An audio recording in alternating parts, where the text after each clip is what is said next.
नमस्कार। आज का युग इंटरनेट का है।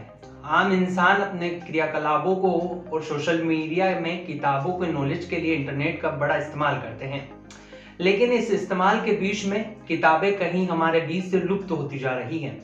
लेकिन कैसे अब इन किताबों की ओर हमारा ध्यान आकर्षित किया जा सकता है और कैसे हम किताबों को लिखने और पढ़ने में अपनी रुचि पैदा कर सकते हैं, इसी चर्चा को लेकर आज मैं पहुंचा हूं विश्वनाथ जी के पास, जिन्होंने अनेक सारी किताबों का ट्रांसलेट किया है, हिंदी मराठी में अनेक सारी किताबें लिखी हैं और कई उपन्यास के साथ साथ कहानियां भी इन्होंने रची हैं।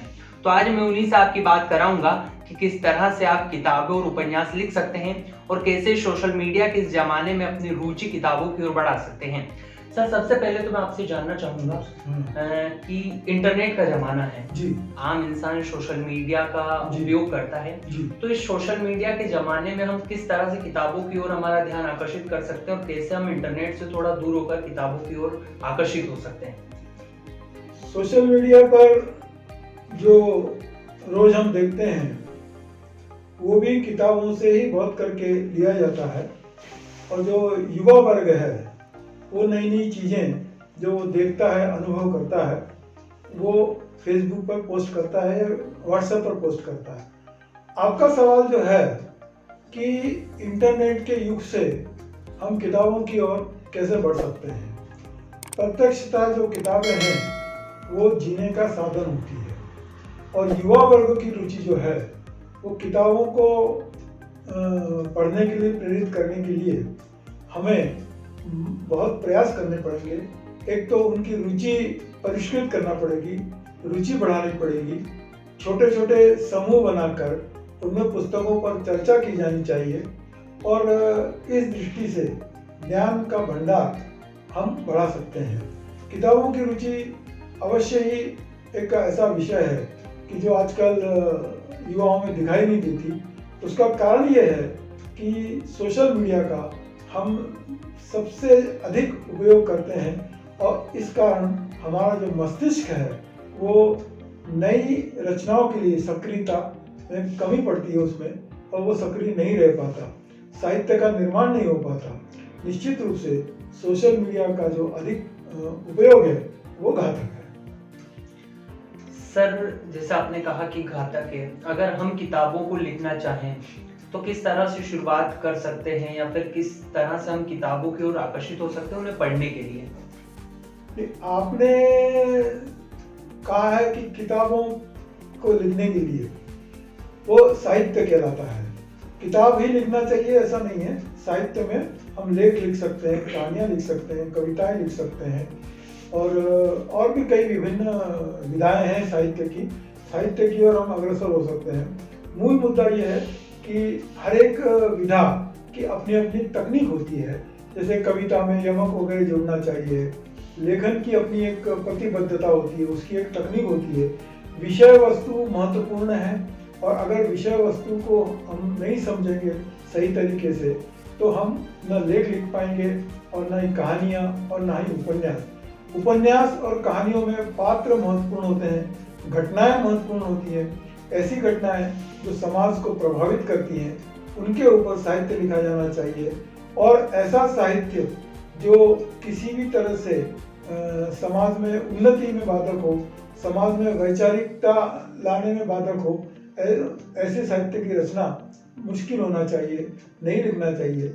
जब तक हम समाज को सुदृढ़ और मजबूत नहीं बनाएंगे, साहित्य का उसमें एक अहम किरदार होता है और साहित्यकार को ये सोचना चाहिए कि अगर हमारे लिखने से किसी का भला नहीं हो रहा है, कोई प्रवृत्त नहीं हो रहा है, तो ऐसे साहित्य को लिखने से कोई अर्थ नहीं है।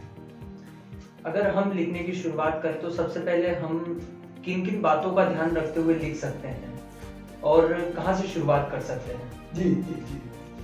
अगर नौसिखिए हैं तो निश्चित रूप से व्याकरण का तो ध्यान रखना ही होगा, चाहे वो कविता हो, कहानी हो, लेख हो। व्याकरण के बाद जो सबसे महत्वपूर्ण है वो लेखन के लिए अनुभव होना चाहिए। अनुभव और कवि के लिए वेदनाएं होना चाहिए। ये दो चीज़ें अगर नहीं है तो वो लेखन नहीं कर सकता। शुरुआत में हम छोटी छोटी लघु कथाएं लिख सकते हैं, उससे हमें अनुभव होगा, घटनाओं को देखने का हमारा नज़रिया, दृष्टिकोण जो है वो साफ होगा। उस तरह से हम उसमें पात्रों का चयन कर सकते हैं कहानियों में। ये सब होने के बाद लेखक जो है वो विकसित होता है, उसके अंदर का बीज जो है वो अंकुरित होता है और लेखन प्रक्रिया आसान होती है। बड़े बड़े उपन्यास लिखने से या बड़ी कहानियाँ लिखने से शुरुआत में परहेज करना चाहिए। और महत्वपूर्ण ये है कि हम जब भी कोई रचना लिखें तो उनको अपने मित्रों में या परिवार में दिखाना चाहिए बिना संकोच के, और उनके ऊपर उनके विचार लेना चाहिए। इससे हम अपने आप को साहित्य में विकसित करने में समर्थ होंगे। एक और सवाल आता है सर, जैसे हम लिखते भी हैं, लिखना चाहते हैं, पर सबसे पहले कुछ जानकारियों का अभाव होता है। हमको पढ़ना है, नॉलेज लेना है, तो वो किन किन हिंदी की अच्छी किताबें लेकर, या फिर आपकी जैसे बुक बहुत सारी हैं, तो कैसी किताबों को हमको स्टार्टिंग में, शुरुआत में पढ़ना चाहिए? किताबें पढ़ने का जहाँ तक सवाल है, तो लिखने वाले का मतलब साहित्यकार का जो उद्देश्य है और उसकी रुचि है वो किस विषय में है।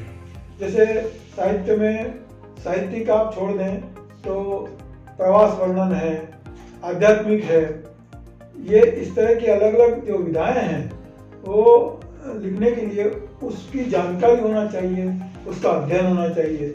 साहित्य एक बहुत समग्र विकास है, समुद्र है, इसमें अलग कई विधाएं हैं।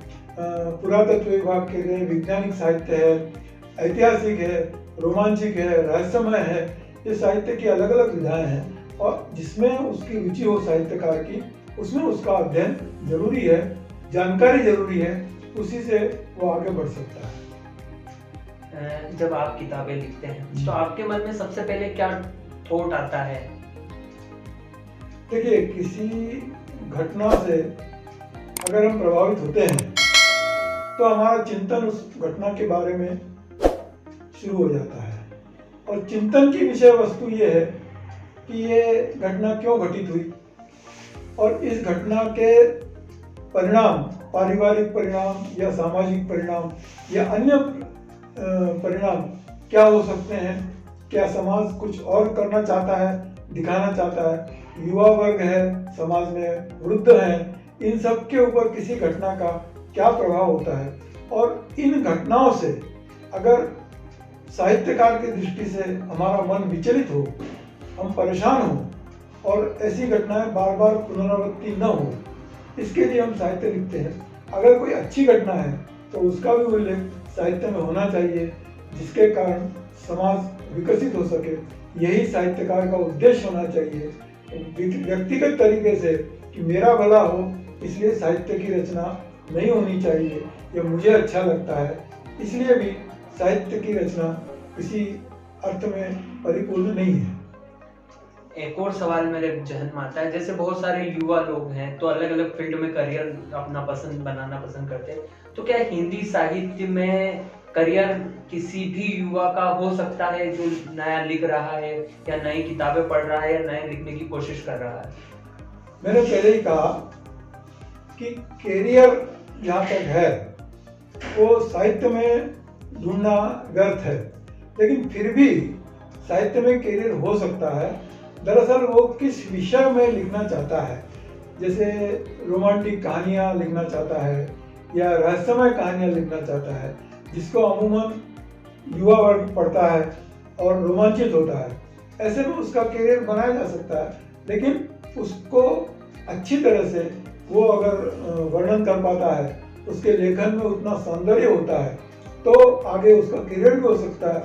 अन्यथा आज अभी इस समय ऐसी स्थिति है कि साहित्य में जहाँ तक करियर का संबंध है, आय का संबंध है, उसे लंबी प्रतीक्षा करनी होगी जब तक वो एक अपने ऊंचे धरातल पर न पहुंच जाए, प्रसिद्ध नहीं हो जाए, तब तक साहित्य से करियर बनाना दूर की कौड़ी है। एक और आखिरी सवाल रहेगा सर, कैसे हम साहित्य के साथ जुड़ सकते हैं? साहित्य के साथ जुड़ने के लिए साहित्य में रुचि होना बहुत जरूरी है, जैसे मैंने आपको बताया। और साहित्य के जुड़ सकने के लिए तो यही है कि साहित्यिक संस्थाएं हैं, जैसे इंदौर में हिंदी साहित्य समिति है, मराठी में महाराष्ट्र साहित्य सभा है। इस तरह की संस्थाओं से जुड़ के साहित्यिक गतिविधियां होती रहती हैं। इंदौर में साहित्यिक कार्यक्रम बहुत होते हैं, कम से कम हर महीने 2-3 कार्यक्रम होते हैं। उन साहित्यिक कार्यक्रमों में अपनी उपस्थिति बनाकर साहित्यकारों से संपर्क रखकर और साहित्यकारों से मार्गदर्शन प्राप्त कर साहित्यकार और जो युवक हैं, नवलेखक हैं, नए लेखक हैं, वो सारे के सारे अपने साहित्य की इच्छाएं, अपना शौक पूर्ण कर सकते हैं और साहित्य के लेखन में अच्छे साहित्यकारों से मार्गदर्शन प्राप्त कर सकते हैं। इंदौर में ऐसे बहुत से साहित्यकार लब्ध प्रतिष्ठित हैं, कवि हैं जो अखिल भारतीय स्तर के भी हैं, तो उनसे मार्गदर्शन प्राप्त किया जा सकता है। तो यहाँ थे हमारे साथ हिंदी साहित्य के वरिष्ठ जिन्होंने अनेक सारी किताबें लिखी हैं, विश्वनाथ जी। मैं आप के साथ ऐसे ही वीडियो और साझा करता रहूंगा। तब तक आप देखते रहिए संदीप नागर शो। धन्यवाद।